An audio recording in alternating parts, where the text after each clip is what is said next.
You open your phone, it's 11 p.m. and you weren't even looking for it. But there it is. Someone you know, someone you grew up with, someone you used to be equal to, just bought the house, just closed the deal, just posted the promotion, and something in your chest tightens before your mind even catches up.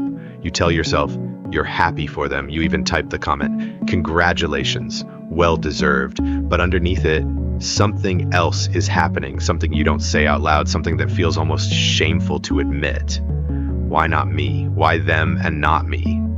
Most people will tell you to stop comparing, to mind your own business, to focus on your own path.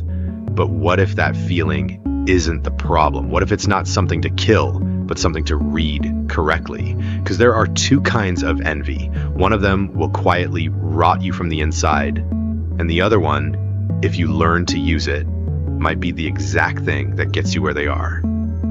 If you've ever felt that tightness in your chest at 11 p.m., you already know this channel is for you. So subscribe now and stay with me, because what you're about to hear will change how you see that feeling for good.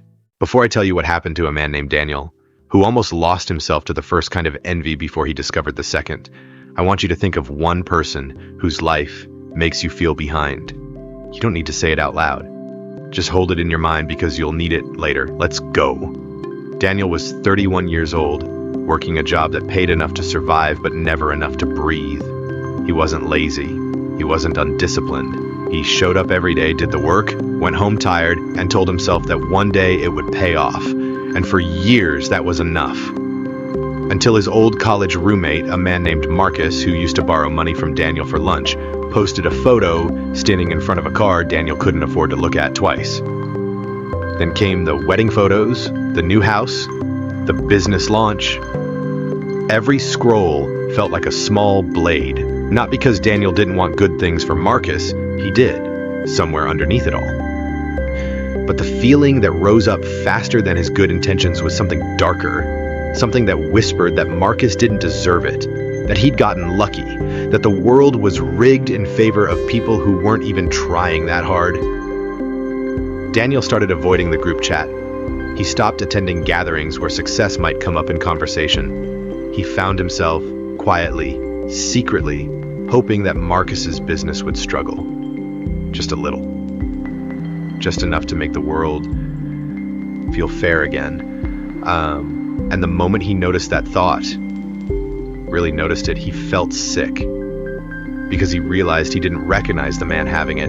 This is where most people get it wrong. They think the solution to envy is to suppress it, to smile through it, to pretend it isn't there. But suppressed envy doesn't disappear. It just changes shape. It becomes resentment. It becomes distance from people you used to love. It becomes, the quiet sabotage of your own ambition, because somewhere inside, you start believing that trying is pointless if the game is fixed. Daniel didn't understand any of this yet. All he knew was that he was becoming someone smaller, someone bitter, someone who flinched every time good news wasn't his own. And that pattern, left alone, has a name in more than one tradition, because human beings have been fighting this exact feeling for as long as we've been comparing ourselves to each other. In classical Islamic scholarship, this destructive form of envy is called hasad. It's not simply wanting what someone else has, it's wanting them to lose it. It's the kind of envy that sits in your chest and quietly hopes for someone else's downfall, even while your mouth is saying, "Congratulations." Buddhist teaching describes something almost identical, warning against a state where another person's joy becomes a source of your own suffering, rather than something you can share in.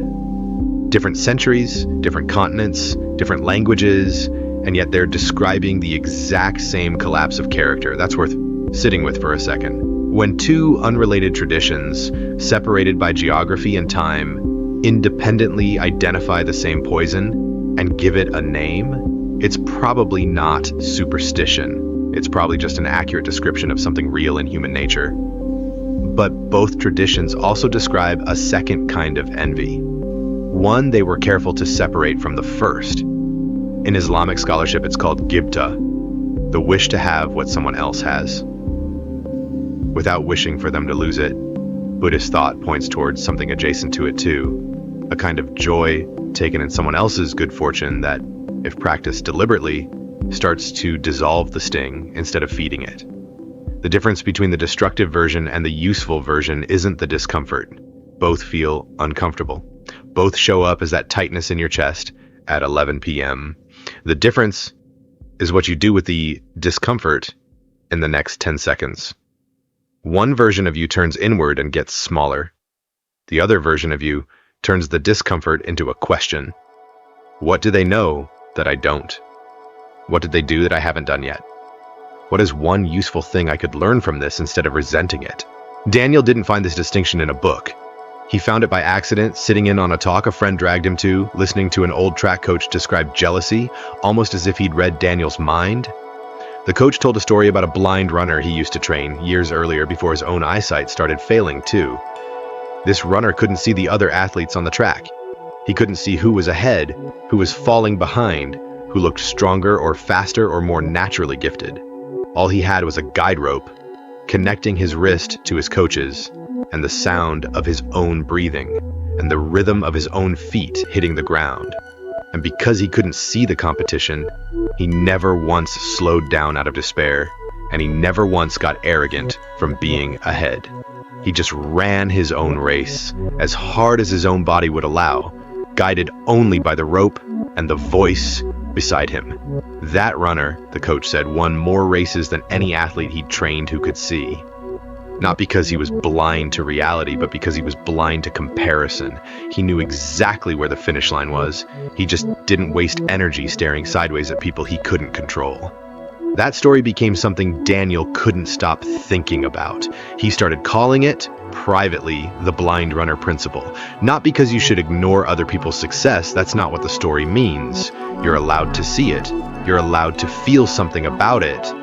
But the moment you let someone else's pace determine your own emotional state, the moment their lane becomes the only thing you can look at, you've handed them the rope that should be in your own hands. The blind runner principle isn't about pretending Marcus's success doesn't exist. It's about deciding what you do with the 10 seconds after you see it. Do you stare sideways until you trip over your own feet? Or do you put your head down and ask what your own next stride should look like? Daniel decided to test it. The next time Marcus posted something, a new deal, a new milestone, Daniel felt the old tightness rise in his chest, exactly like before. The blind runner principle doesn't remove the feeling. Nobody promised you that. What it does is interrupt what happens next. Instead of closing the app and stewing, instead of quietly hoping the deal would collapse, Daniel asked himself one uncomfortable question. What is Marcus actually doing that I'm not? Not out of self-punishment, but out of genuine curiosity, the way you'd study an opponent you respected instead of one you resented. And when he actually looked, honestly looked, past the highlight reel, he noticed something he'd been avoiding for years. Marcus took risks Daniel had been too afraid to take. Marcus had failed twice before this success, publicly, humiliatingly, and kept going anyway. Daniel had been comparing his own hidden, cautious effort to Marcus's visible, hard-won result and calling the comparison unfair. This is where I need you to actually do something, not just nod along and keep watching. Pause this video for 10 seconds after I finish this sentence and think of one person whose success makes you feel behind. Not to torture yourself with it, to use it, because in a few minutes, I'm going to ask you to write something down, and I want that name already sitting in your mind when we get there. If this is landing, if you're recognizing yourself in Daniel right now, hit like on this video. Because the rest of what happened to him is the part that actually changed his life. And I don't want you missing it. The following months tested the principle harder than Daniel expected.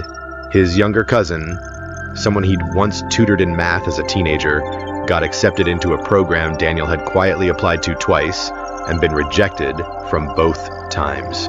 The old Hassad rose up instantly, uglier this time because it involved someone he'd helped raise. He caught himself, for one dangerous moment, wanting to make an excuse to skip the family dinner, where it would inevitably be celebrated. And then he remembered the rope. He remembered that staring sideways at his cousin's lane wasn't going to move him forward an inch in his own. He went to the dinner. He congratulated his cousin, and this time he meant it, because he'd already redirected the sting into a question sitting quietly in the back of his mind. What did the applications my cousin wrote look like that mine didn't? He asked awkwardly, humbly.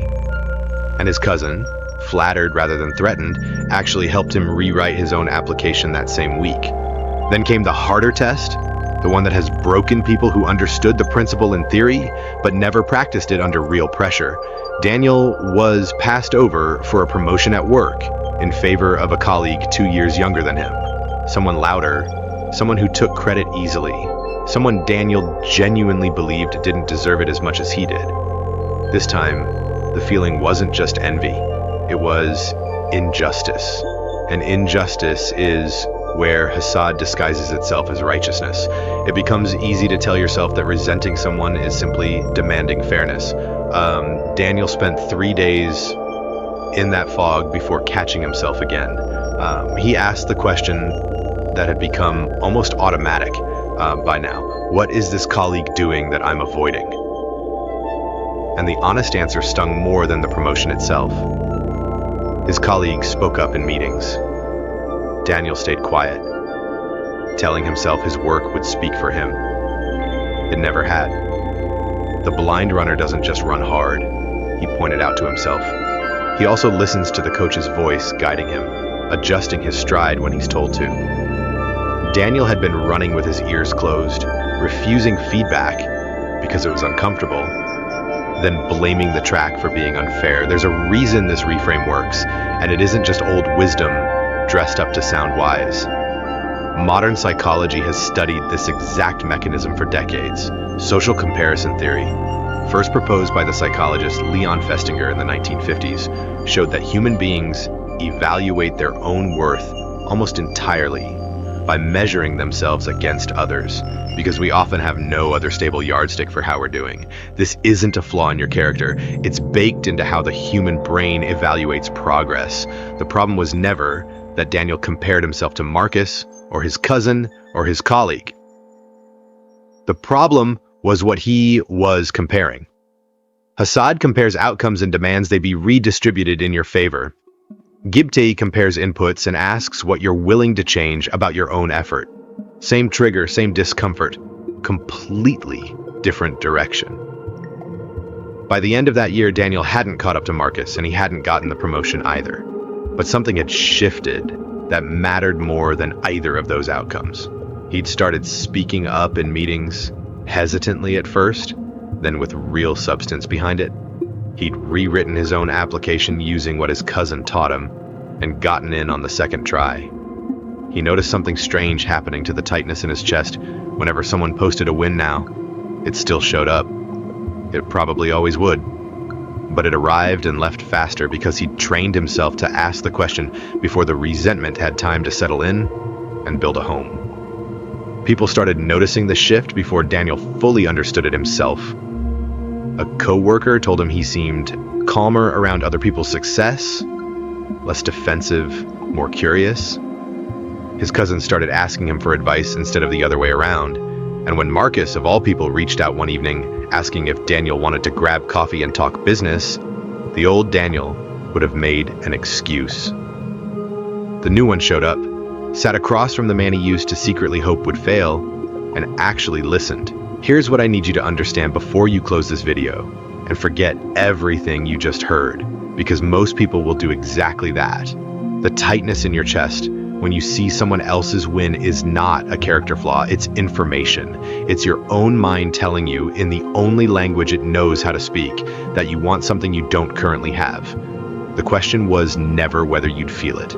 You will every time for the rest of your life, because comparison is wired into you, and no amount of self-help language will delete that wiring. The only question that has ever mattered is what you do in the 10 seconds after you feel it. Do you hold the rope, or do you drop it and stare sideways until you trip? So here's your task. The same one I asked you to hold in your mind earlier. Take out a piece of paper, actual paper, and write down the name of the person whose success makes you feel most behind.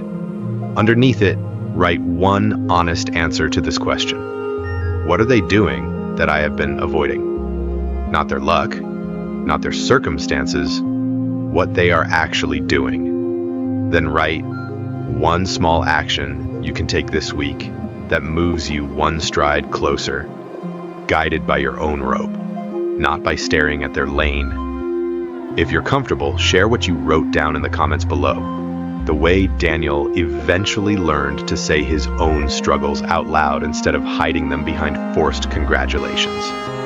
If this video reached something in you, subscribe, because the next one goes even deeper into what happens when pressure becomes the thing that builds you instead of breaking you. You are not behind. You are simply running a race you haven't looked directly at yet. Pick up the rope, run your own stride, and let their win be information, not injury. I'll see you in the next one.